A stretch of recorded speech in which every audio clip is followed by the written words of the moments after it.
Bonjour à tous, bienvenue dans cette nouvelle vidéo. J'espère que vous allez bien, que vous passez un très bon week-end. Et aujourd'hui, nouvelle vidéo, nouveau concept que j'ai envie de faire. Je vais parler d'un auteur en particulier. Donc vous avez vu dans le titre, je vais parler de John Romita Jr. Je verrai si je fais d'autres vidéos de ce style-là, pourquoi pas, parce que j'ai certains auteurs qui reviennent quand même très souvent. Et pourquoi je parle de cet auteur-là aujourd'hui? Tout simplement parce que j'ai eu la chance de le rencontrer cette semaine à Paris, donc notamment au comic shop Pulps Comics. J'ai eu l'occasion d'aller le rencontrer et de faire signer certains comics, voilà, je suis très content. Je vais vous montrer ça, et donc c'est l'occasion de vous présenter aussi. Alors, je suis pas sûr d'avoir pris tous mes comics de John Romita Jr., j'ai pris une sélection en tout cas que je vais vous présenter. Donc, je pense que vous connaissez sûrement son style qui est très reconnaissable, mais voilà, je vais faire un petit retour sur différents comics qu'il a dessinés. Comme ça, ce sera l'occasion de vous donner aussi mon avis sur ces titres-là. Et voilà, parler un petit peu. Je vais voir où est-ce que ça nous mène, mais on va commencer avec hop, du Wolverine. Donc ça, c'est le seul comics Wolverine que j'ai qui est dessiné par Romita Junior. Je ne sais pas s'il a fait d'autres choses, peut-être. Là, j'avoue que je ne crois pas. Enfin, en tout cas, ça, c'est la mini-série la plus connue, je pense. Donc c'est du Mark Millar au scénario. Moi, je l'ai en format Icons. C'est aussi disponible en must-have, je crois, et peut-être en select, enfin en plein d'éditions. Bon, celle-là, je la garde pour le moment, même si j'essaye le plus possible de vendre mes icons. Comme souvent, ils ont tendance à se déchirer au niveau de la reliure, etc. Celui-là, je crois qu'il tient encore un peu la route. Mais donc voilà, Wolverine, donc ça c'est la saga Wolverine Ennemi d'État. Donc le tout est dessiné par John Romita Jr., si je dis pas de bêtises, on va vérifier ça tout de suite. Non, il y a aussi du Carl Andrews au dessin apparemment. Mais bon, c'est globalement dessiné par John Romita Jr. Quasiment tout le long. Hop, alors ça, qu'est-ce que ça raconte? C'est un petit moment que je l'ai lu, hein, j'en souviens à peu près, parce que l'histoire est quand même plutôt simple. Mais c'est Wolverine qui se fait laver le cerveau, un petit peu manipulé par la main, je crois. Et du coup, il se met un peu à être manipulé, à devenir un ennemi pour les autres super-héros. Donc il va en gros être missionné pour tuer les autres héros. C'est un comics que faudrait que je relise, honnêtement. Parce que j'en garde un très bon souvenir. Je sais que je l'avais lu très rapidement, donc généralement quand je lis un comics rapidement, c'est qu'il me plaît. Donc voilà. On reconnaît quand même bien le style hein, de Romita. Avec les personnages très carrés, enfin, c'est vraiment très joli, moi j'aime beaucoup. C'est en 12 numéros ça, mais vraiment c'est que de l'action, c'est vraiment très cool. Et j'entends que mon édition craque de partout, donc je sais pas si celle-là je vais la garder longtemps aussi. Où est-ce que je vais foutre ça pour pas qu'en mettre partout? On va mettre là pour le moment, hop, par terre, c'est plus simple. On va passer un peu à du... Voilà, ça va être bien. Hop, au Hulk, pareil, en Icons. Bon, j'ai sorti que le premier, mais il y en a deux qui font l'intégralité de la série. Pareil, en Icons, c'est... Pour le moment, je les garde parce que c'est pas édité ailleurs. Et je trouve que c'est un bon run sur Hulk, le run de Bruce Jones. Alors, il n'y a pas que John Romita Jr. au dessin, il y a aussi Stuart Timonen et Mike Deodato Jr. dans celui-là. Et il doit y en avoir d'autres dans l'autre volume. Mais pareil, donc ça c'est. Mes éditions à craque de partout. J'essaie de pas les abîmer. Et donc ça c'est vraiment un run de Hulk que j'ai beaucoup aimé moi. Alors je sais que c'est pas forcément le cas de tout le monde. Enfin, en tout cas beaucoup sont déçus de la fin. Très honnêtement, bon pareil, celui-là, le début, je l'ai lu plusieurs fois et je trouve ça très bien. La fin, c'est vrai que je l'ai pas relu depuis un petit moment. Mais globalement, j'en garde un bon souvenir aussi. C'est vraiment, on a le Hulk. En fait, c'est une série Hulk qu'on peut démarrer en n'ayant aucune connaissance. On a Bruce Banner qui est en cavale, qui est du coup recherché par des organisations scientifiques, enfin recherché par tout le monde comme d'habitude. Et à chaque fois, on se demande comment il va faire pour s'en sortir. Il y a des personnages qui sont à sa recherche, donc ça castagne. On n'a pas très très souvent Hulk, en tout cas au début. Je me souviens que c'était la réflexion que je m'étais faite dans les premiers chapitres. Hulk met quand même assez long, enfin met un petit moment à arriver. On le voit toujours un petit peu, mais avant qu'on ait vraiment une page où on voit Hulk comme ça, je trouvais que ça avait mis un peu de temps et c'était vraiment sympa. Et donc l'intrigue qui en gros qui est lancée là-dedans, on apprend, enfin Bruce Banner apprend que Hulk lors d'un moment de colère aurait tué notamment un enfant, et donc ça va être toute l'intrigue là-dessus. Est-ce qu'il l'a vraiment tué? Est-ce que c'est un complot? Qui est derrière tout ça, etc. Et franchement, c'est plutôt sympa, je pourrais vous le recommander. À mon avis, ça sortira un jour ou l'autre en omnibus, donc peut-être attendre. Moi, en tout cas, ces éditions-là, je suis pas à l'abri de me les revendre pour me prendre justement un omnibus si ça sort. Mais voilà. On continue quand même sur du Hulk, avec quelque... Oh là, j'ai failli tout tomber. Avec quelque chose de plus bourrin, peut-être un mieux, je sais pas franchement si on peut dire que c'est mieux. World War Hulk, pareil, donc ça c'est dessiné intégralement par par John Romita Jr. Donc celui-ci, j'ai eu la chance, entre guillemets, de me le faire signer. Bon, plutôt cool. Je vous montrerai un autre aussi, enfin j'en ai deux autres qui ont été signés. World War Hulk, du coup, bon, ça c'est très connu, je sais pas si je dois quand même expliquer. Ça se passe juste après Planète Hulk, c'est Greg Pak au scénario. Donc c'est après, en tout cas, le run de Bruce Jones, hein, dans ce que je vous présente pour Hulk. Bon, au dessin, franchement, Romita, là, c'est l'un de des meilleurs, un de ses meilleurs travail chez Marvel, je pense, en tout cas, à mon avis. Je trouve que c'est magnifique, franchement. On a des scènes des scènes de castagne, hein, c'est Hulk. Et ça envoie. Hein. Donc c'est Hulk qui, du coup, lors de Planète Hulk, avait été chassé de la Terre par les Illuminati. Donc il y avait une sorte de complot contre lui. Il s'est retrouvé sur la planète Sakaar. Donc il est devenu, entre guillemets, l'empereur là-bas. Enfin, il a détrôné l'ancien tyran. Puis il est devenu... il était bien, entre guillemets, dans sa vie. Jusqu'à ce qu'au final, le vaisseau par lequel il était arrivé explose. Et du coup, il décide de revenir sur Terre pour se venger et donc éclater la gueule à tout le monde. Et ça se passe plutôt mal d'ailleurs pour tous les héros sur Terre. Hein.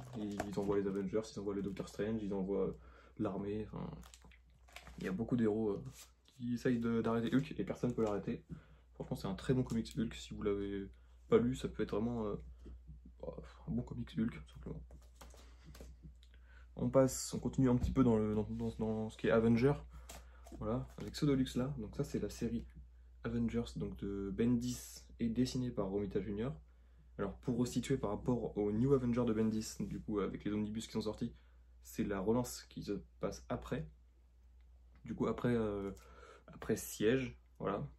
Donc c'est pas encore sorti ça en France. À ce moment-là, il y avait une série Avenger qui était sortie et une série New Avenger. Donc c'est la deuxième grande période de Bendis, on va dire. Je crois que ça avait été... Enfin, ils annonçaient dans l'omnibus que ça allait sortir un jour ou l'autre. Je sais pas si pareil, ils feront un omnibus New Avenger, un omnibus Avenger. En tout cas, je crois qu'il y avait 3 Deluxe de chaque.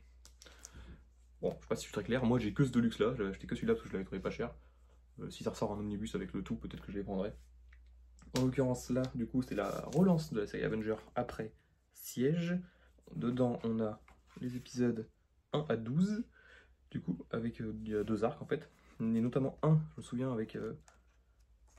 Je crois que c'est. Avec des voyages dans le temps, quelque chose comme ça. Alors, je sais plus si c'est le premier arc ou le deuxième, c'est pour ça que je réfléchis. Si c'est celui-ci. Mais je crois qu'il y avait une histoire avec Kang ou.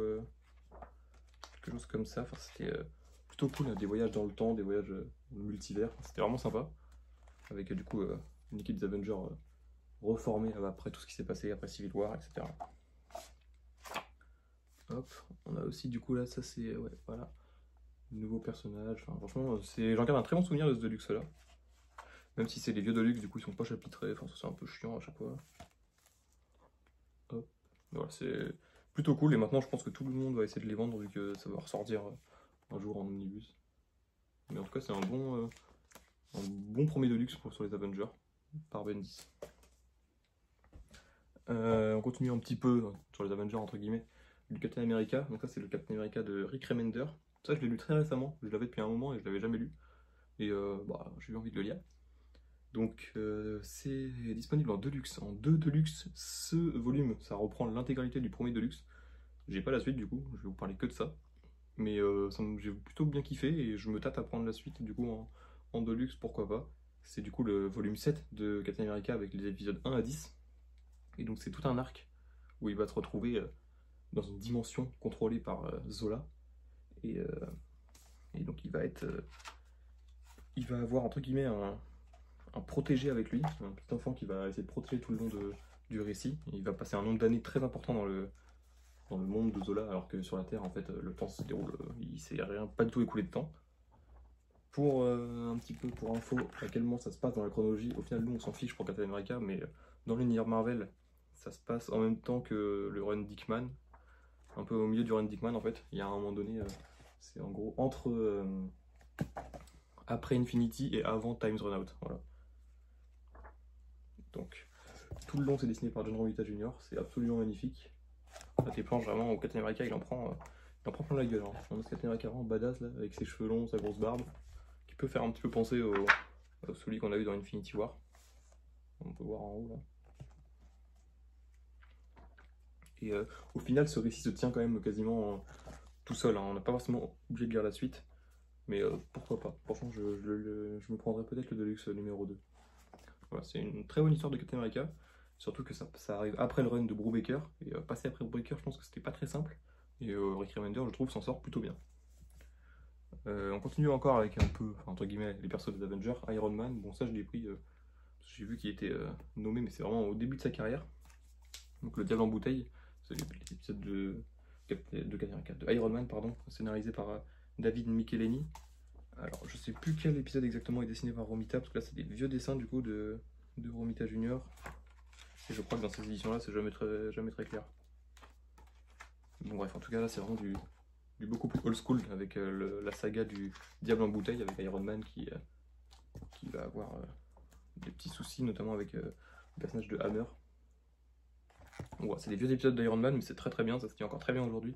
Même s'il y a 2-3 trucs qui, moi, la lecture m'ont un petit peu fait tiquer quand même, hein, notamment à un moment donné, Iron Man, enfin, il contrôle plus vraiment son armure, mais il est quand même dedans. Il va tuer alors c'est un ambassadeur, un homme politique, je crois, devant tout le monde. Au final, les gens sont pas plus choqués que ça. C'est ah bah son armure elle a bugué, on s'en fiche. Bon, bref. Voilà, c'est un petit peu. C'est du comics old school, mais c'était plutôt sympa. On continue avec mon perso préféré, Daredevil.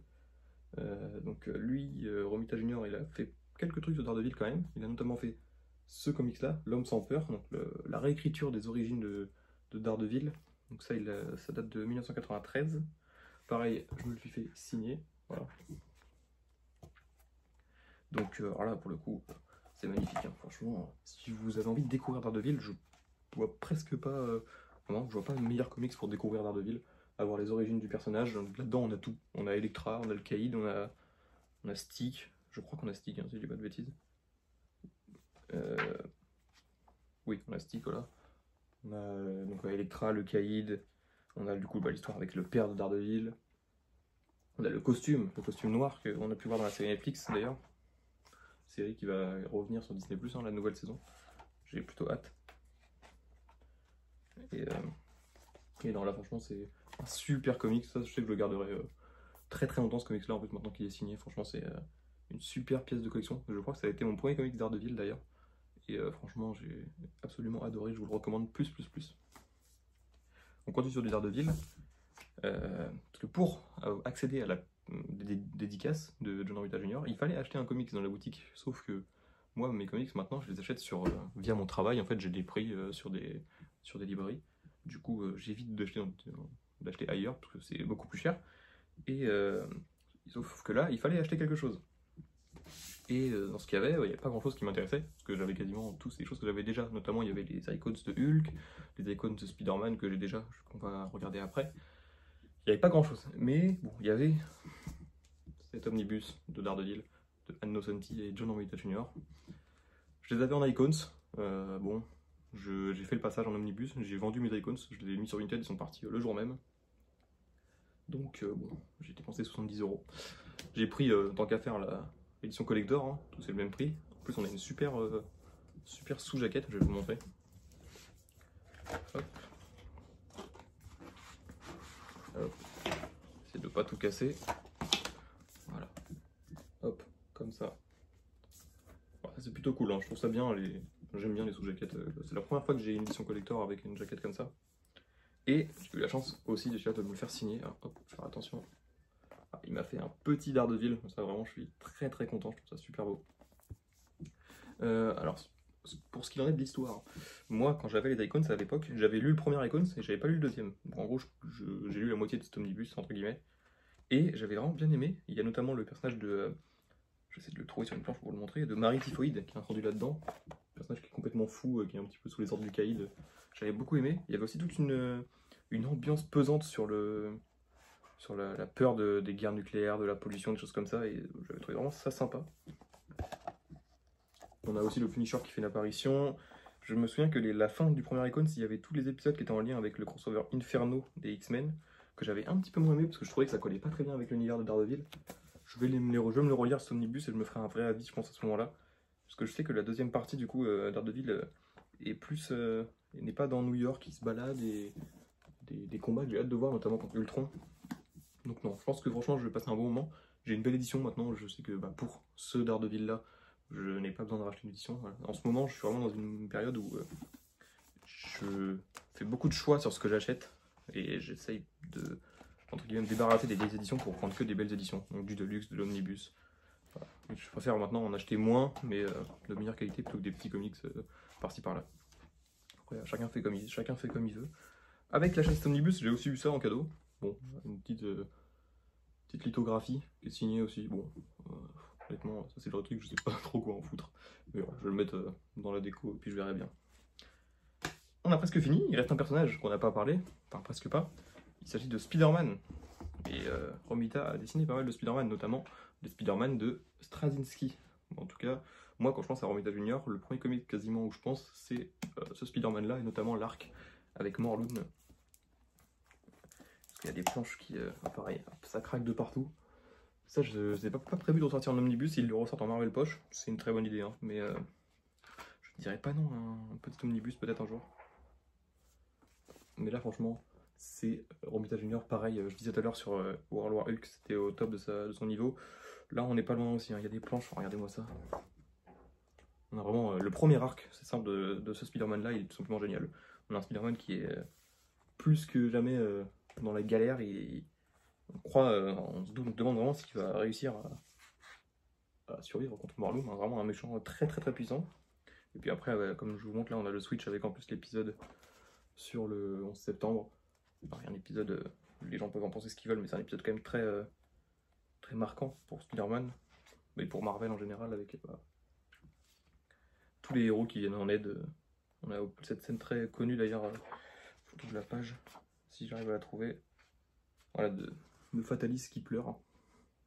Bon, c'est quoi qu'on en dise, c'est pas très français, mais c'est très important. Et on a aussi l'événement avec Tante May qui découvre que Peter Parker est Spider-Man.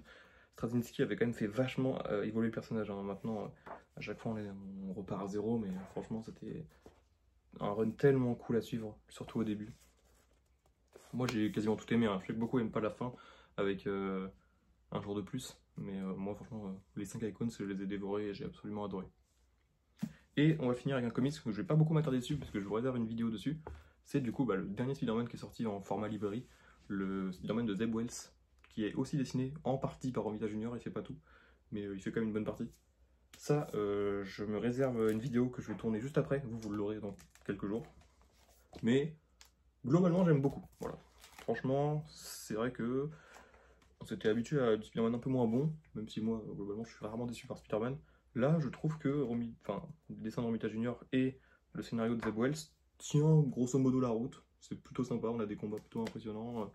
Voilà, j'en parle pas plus, je vous réserve une vidéo. Si vous avez envie, vous pouvez vous abonner et activer la cloche, et vous serez averti dès que la vidéo sortira. Voilà, petit instant pub.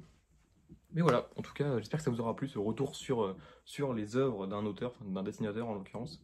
J'espère que ça vous aura plu. Si vous avez des suggestions d'autres auteurs de comics, peut-être que j'en parlerai. Je ferai peut-être une vidéo. Voilà.